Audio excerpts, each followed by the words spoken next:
નમસ્કાર દોસ્તો, સ્વાગત છે આપ સર્વનું તમારી પોતાની YouTube channel ocean coaching classes પર। મિત્રો, ધોરણ 4ની જે સ્વ અધ્યયન પોથીનો ભાગ 2 છે તે ભાગ 2ની અંદર આપણને પર્યાવરણ વિષયનો પાઠ નંબર 5 આપેલો છે, અનિતા અને મધમાખી। તેનું સંપૂર્ણ અને સચોટ સોલ્યુશન આપણે આ વિડીયોની અંદર જોવાના છે। મિત્રો, આપણી આ ચેનલ ઉપર ધોરણ 4ની જે સ્વ અધ્યયન પોથી છે તેના દરેક પાઠના સંપૂર્ણ સોલ્યુશનના વિડીયો અને પીડીએફ મુકાઈ ચૂક્યા છે, તો જરૂરથી આ વિડીયો અને પીડીએફનો અભ્યાસ કરી લેજો। તમારી સ્વ અધ્યયન પોથીના સોલ્યુશન માટે અને પરીક્ષાની તૈયારી માટે ખૂબ જ ઉપયોગી થશે। અને ખાસ અને મહત્ત્વની વાત એ છે કે હવે તમે સ્વ અધ્યયન પોથીના સોલ્યુશનની પીડીએફ તમારા વોટ્સઅપ પર પણ મેળવી શકો છો, તો જરૂરથી વોટ્સઅપ પર પીડીએફ મેળવી અને અભ્યાસ કરી લેજો। ચાલો દોસ્તો, તો આપણે શરૂ કરીએ પાઠ નંબર 5 અનિતા અને મધમાખીને। એમાં પ્રશ્ન નંબર 1માં આપણને કહ્યું છે કે મધપૂડાના ચિત્રમાં ખાના વધારી અને મધપૂડો મોટો કરો। તો અહીંયા તમે જોઈ શકો છો કે બ્લેક કલરની અંદર, કાળા કલરની અંદર જે મધપૂડો છે તે આપણને આપેલો હતો અને જે બ્લુ કલરમાં છે તે આપણે વધારી અને મોટો કર્યો છે, તો આ પ્રમાણે આપણે મધપૂડાને મોટો કરી શકીએ। ત્યાર પછી તમારા માટે ખાસ મહત્ત્વની સૂચના છે કે ધોરણ 3થી 10ની જે નવી સ્વ અધ્યયન પોથીઓ આવી છે તે નવી સ્વ અધ્યયન પોથીના કોઈ પણ પાઠના, કોઈ પણ વિષયના અને કોઈ પણ ભાગની જે સોલ્યુશનની પીડીએફ તમારે વોટ્સઅપ પર જોઈતી હોય તો વોટ્સઅપ પર પણ તમે પીડીએફ મેળવી શકો છો। વોટ્સઅપ પર પીડીએફ મેળવવા માટેનો નંબર છે 7046222254। આ નંબર ઉપર કોન્ટેક્ટ કરી, સંપર્ક કરી અને તમે સોલ્યુશનની પીડીએફ મેળવી શકો છો। સાથે સાથે આપણી એપ્લિકેશન પર પણ એપ્લિકેશન પર પણ પીડીએફ મુકાઈ ચૂકી છે, તો જરૂરથી એપ્લિકેશન પણ ડાઉનલોડ કરી લેજો। એપ્લિકેશનનું નામ છે ocean coaching classes. Application download કરવા માટેની લિંક તમને આ વિડીયોના ડિસ્ક્રિપ્શન બોક્સમાં પણ મળી જશે। ત્યાર પછી છે પ્રશ્ન નંબર 2, અનિતા ભારતના બિહાર રાજ્યમાં રહે છે, તમે ગુજરાતમાં રહો છો, તમારા અને અનિતાના રાજ્યમાં મનપસંદ રંગ પૂરો। તો આપણા રાજ્યનું નામ ગુજરાત છે, તો અહીંયા તમે જોઈ શકો છો કે ગુજરાતની અંદર આપણે પીળો રંગ પૂરેલો છે અને બિહારની અંદર આપણે કેસરી રંગ પૂર્યો છે। તમે પણ આ રીતે રંગ પૂરી શકો। ત્યાર પછી છે પ્રશ્ન નંબર 3, આપેલા વિકલ્પમાંથી સાચો વિકલ્પ શોધી અને બોક્સમાં લખો। પહેલો સવાલ, નીચેનામાંથી કયા ધોરણ સુધીના બાળકોને શાળામાં મફત શિક્ષણ મળે છે? તો જવાબ આવશે વિકલ્પ એ, બાલવાટિકાથી ધોરણ 8। બીજું, નીચેનામાંથી કયું જીવજંતુ મધ બનાવે છે? તો જવાબ આવશે વિકલ્પ સી, મધમાખી। ત્રીજું, મધમાખી મધ શેમાં એકઠું કરે છે? તો જવાબ આવશે વિકલ્પ બી, મધપૂડામાં। ચોથું, નીચેનામાંથી કોને ગૃહ ઉદ્યોગ ન કહી શકાય? તો જવાબ આવશે વિકલ્પ ડી, મકાન બનાવવું।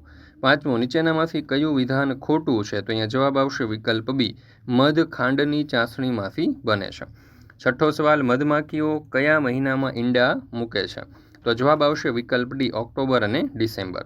સાતમો સવાલ, નીચેનામાંથી કઈ વિગત ખોટી છે?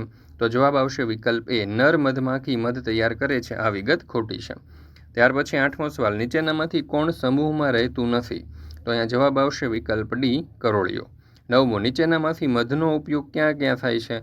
તો આપેલા તમામ, એટલે કે ઉધરસ થઈ હોય ત્યારે, આઈસ્ક્રીમ પર સ્વાદ માટે અને પંચામૃતના પ્રસાદમાં। 10મો સવાલ, અનિતાની મધમાખીઓ કયા ફૂલમાંથી મધ એકઠું કરે છે? તો જવાબ આવશે લીચી। ત્યાર પછી પ્રશ્ન નંબર 4ની અંદર આપણને અહીંયા એક મધમાખીનું ચિત્ર આપેલું છે, તેમાં સરસ મજાનો રંગ પૂરવાનો કહ્યો છે, તો આપણે આ પ્રમાણે રંગ પૂરી શકીએ। ત્યાર પછી છે પ્રશ્ન નંબર 5, પ્રશ્નોના જવાબ લખો। એમાં પહેલો સવાલ છે કે તમારી આસપાસ કયા કયા ગૃહ ઉદ્યોગ ચાલે છે? તો અમારી આસપાસ પાપડ, અથાણા, સાબુ, ખાખરા, અગરબત્તી અને મીઠાઈ બનાવવા, હસ્તકલા દ્વારા નવી નવી વસ્તુઓ બનાવવી વગેરે જેવા ગૃહ ઉદ્યોગ ચાલે છે। બીજું, આ ગૃહ ઉદ્યોગમાં કઈ કઈ વસ્તુઓ બને છે? તો પાપડ, અથાણા, ખાખરા, ફરસાણ અને મીઠાઈ જેવી ખાદ્ય વસ્તુઓ, કાપડ પર કઢાઈ, રાખડી અને ઘરની સજાવટના સામાન વગેરે આ ગૃહ ઉદ્યોગમાં બનાવવામાં આવે છે। તમારા ઘરે મધનો ઉપયોગ કઈ કઈ વસ્તુઓમાં થાય છે? તો પંચામૃત બનાવવામાં, મીઠાઈઓ બનાવવામાં, આયુર્વેદિક ઉપચારોમાં, તેમજ ખાંસી, ગળાની ખારાશ, પાચન સમસ્યાઓ અને ત્વચાની સંભાળ માટે થાય છે। ત્યાર પછી આગળનો સવાલ, અનિતાએ શા માટે મધ ઉછેરનું કાર્ય શરૂ કર્યું હતું?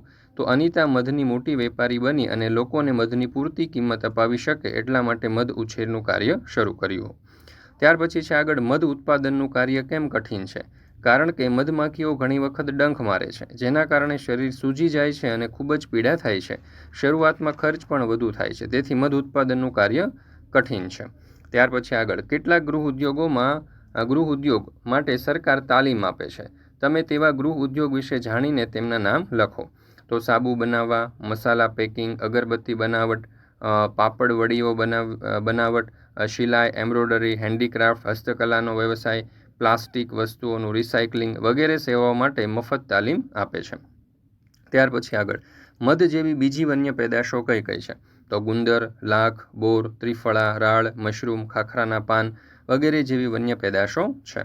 ત્યાર પછી પ્રોજેક્ટ કાર્ય આપણે અહીંયા કરવાનું છે. અહીંયા કહ્યું છે કે તમારી આસપાસ ગૃહ ઉદ્યોગ દ્વારા રોજગારી મેળવતા કોઈ એક વ્યક્તિની મુલાકાત લો અને નીચે આપેલ માહિતી એકત્રિત કરો. તેમનું નામ તો શ્રીમતી આરતીબેન પટેલ. તેઓ કયો ગૃહ ઉદ્યોગ કરે છે? તો કે પાપડ બનાવવાનો. તે કરવા માટે એનો કાચો માલ ક્યાંથી મેળવે છે? તો કાચો માલ નજીકના તાલુકાની બજારમાંથી ખરીદે છે. તૈયાર કરેલ માલ વસ્તુ ક્યાં વેચે છે? તો નજીકની દુકાનોમાં, લોકલ મેળાઓમાં અને કેટલાક ઓર્ડર વોટ્સઅપ મારફતે પ્રાપ્ત થાય છે. ત્યાર પછી પાંચમું, તેમના કામમાં કોણ મદદ કરે છે? તો તેઓ તેના પતિ અને મોટી દીકરી બંને તેમને સહાય કરે છે. આ ગૃહ ઉદ્યોગની પ્રવૃત્તિ માટે રોજ તેમનો કેટલો સમય વપરાય છે? તો દરરોજ આશરે 6 થી 7 કલાક જેવો સમય જાય છે. આ ગૃહ ઉદ્યોગની પ્રવૃત્તિ દ્વારા તેમનો જીવન નિર્વાહ સારી રીતે ચાલી શકે છે? તો જવાબ આવશે હા. હાલમાં ઘરે બેઠા સારી આવક થવા લાગી છે અને ઘર ખર્ચ સરળતાથી ચાલે છે. ત્યાર પછી 8મો સવાલ, તેમના આ ગૃહ ઉદ્યોગથી બનતી વસ્તુ કે ઉત્પાદનની સૌથી વધુ માંગ ક્યારે રહે છે? તો તહેવારો અને લગ્ન સંબંધિત ઋતુઓમાં સૌથી વધુ માંગ હોય છે. શું તેઓ પોતાનો ગૃહ ઉદ્યોગ ચલાવવા કોઈ યાંત્રિક સાધનોનો ઉપયોગ કરે છે? કયા કયા? તો હા, પાપડ બનાવવાનું મશીન, પાપડ સૂકવવા માટે પ્લાસ્ટિક શીટ્સ અને ક્યારેક મિક્સરનો ઉપયોગ કરે છે. ત્યાર પછી છે પ્રશ્ન નંબર 7, જોડકા જોડો. રાણી માખી, તો એમાં આવશે એ ઈંડા મૂકે છે. કામદાર માખી, તો એમાં આવશે વિકલ્પ સી મધ એકઠું કરે છે. નર કીડી, તો જવાબ આવશે વિકલ્પ ઈ સમૂહમાં ઓછી હોય છે. કામદાર કીડી, તો જવાબ આવશે વિકલ્પ બી દર બનાવે છે. અને સિપાહી કીડી, તો જવાબ આવશે વિકલ્પ ડી રક્ષા કરે છે. મિત્રો, ધોરણ 3 થી 12ની કોઈ પણ પ્રકારની પીડીએફ અને પીપીટી તમારે જોઈતી હોય તો એ તમને મળી જવાની છે ઓશન કોચિંગ ક્લાસીસ પરથી. જેમ કે સ્વ અધ્યયન પોથીના સોલ્યુશન હોય, સમજૂતી હોય, દરેક પાઠના સ્વાધ્યાય હોય, ગાલા સ્વાધ્યાય પોથી, પ્રોજેક્ટ પ્રવૃત્તિ, પ્રયોગ પોથી, ભૂગોળ પોથી, અંગ્રેજી ગ્રામર, યુનિટ ટેસ્ટ, આઈએમપી પ્રશ્નો કે કોઈ પણ પ્રકારના સોલ્યુશનની પીડીએફ અહીંયાથી તમે મેળવી શકશો. વોટ્સઅપ પર પણ તમે પીડીએફ અને પીપીટી મેળવી શકો છો. વોટ્સઅપ પર પીડીએફ અથવા તો પીપીટી મેળવવા માટે સંપર્ક કરો 70 46 22 22 54 નંબર ઉપર. ને એપ્લિકેશન પર પણ પીડીએફ ઉપલબ્ધ છે, તો જરૂરથી એપ્લિકેશન પણ ડાઉનલોડ કરી લેજો. એપ્લિકેશન ડાઉનલોડ કરવા માટેની લિંક તમને નીચે ડિસ્ક્રિપ્શન બોક્સની અંદર મળી જશે. ત્યાર પછી છે પ્રશ્ન નંબર 8, નીચે કેટલીક વિગતો આપેલી છે જેમાં વડીલો કે અન્ય પાસેથી શીખી શકાય તેવી બાબતો સામે ખરાની નિશાની કરો. જો તે કામ તમને રોજગારી આપી શકતા હોય તો સામે ખરાની નિશાની કરો. જેમ કે ભરત ગૂંથણ કરવું, તો એ વડીલો પાસેથી શીખી શકાય અને રોજગારી પણ આપે. લીપણ કામ કરવું એ વડીલો પાસેથી શીખી શકીએ પણ એમાં રોજગારી મળશે નહીં. મહેંદી કામ કરવું વડીલો પાસેથી શીખી શકીએ, રોજગારી પણ મળશે. ટાયરનું પંચર કામ કરવું તો વડીલો પાસેથી શીખી શકાય અને રોજગારી પણ આપે. સુથારી કામ પણ વડીલો પાસેથી શીખી શકાય અને રોજગારી પણ આપશે. લાઇટ ફિટિંગ પણ શીખી શકાય, રોજગારી પણ આપશે. નળ ફિટિંગમાં પણ એવું જ છે, આપણે વડીલો પાસેથી શીખી અને રોજગારી મેળવી શકીએ. ડૉક્ટર બનાવવાનું જે છે તે આપણે વડીલો પાસેથી નહીં શીખી શકીએ, કારણ કે જો વડીલો ડૉક્ટર હશે તો આપણે એની પાસેથી શીખી શકીએ, એટલે આપણે અહીંયા નહીં ટીક મારી. અને બીજું કે વડીલો પાસેથી શીખી નહીં શકીએ તો રોજગારી પણ આપી શકશે નહીં. ગાયો ભેંસોને દોહવી તો એ પણ વડીલો પાસેથી શીખી શકાય અને રોજગારી આપી શકે. કડિયા કામ પણ શીખી શકાય, રોજગારી આપી શકે. મધ એકત્ર કરવાનું પણ શીખી શકાય, એ પણ રોજગારી આપશે. કમ્પ્યુટર ચલાવવાનું પણ શીખી શકાય, એમાં પણ રોજગારી મળશે. દેશી ઘંટીમાં અનાજ દળવું એ પણ શીખી શકાય અને રોજગારી મળશે. અને રસોઈ બનાવવાનું કાર્ય પણ આપણે શીખી શકીએ અને એમાંથી પણ આપણને રોજગારી પ્રાપ્ત થઈ શકે. તો મિત્રો, અહીંયા આપણે આજે પાઠ નંબર 5 જે છે તે પૂર્ણ કરીએ છીએ. ફરી મળીશું આપણે ધોરણ 4 વિષય પર્યાવરણ પાઠ નંબર 6ના સંપૂર્ણ સોલ્યુશન સાથે. મિત્રો, આપણી આ ચેનલ ઉપર આજે સ્વ અધ્યયન પોથી છે તેના દરેક પાઠના સંપૂર્ણ સોલ્યુશનના વિડીયો અને પીડીએફ મુકાઈ ચૂક્યા છે. તો જરૂરથી આ વિડીયો અને પીડીએફનો અભ્યાસ કરી લેજો. તમારી પરીક્ષાની તૈયારી માટે અને સ્વ અધ્યયન પોથીના સોલ્યુશન માટે ખૂબ જ ઉપયોગી થશે.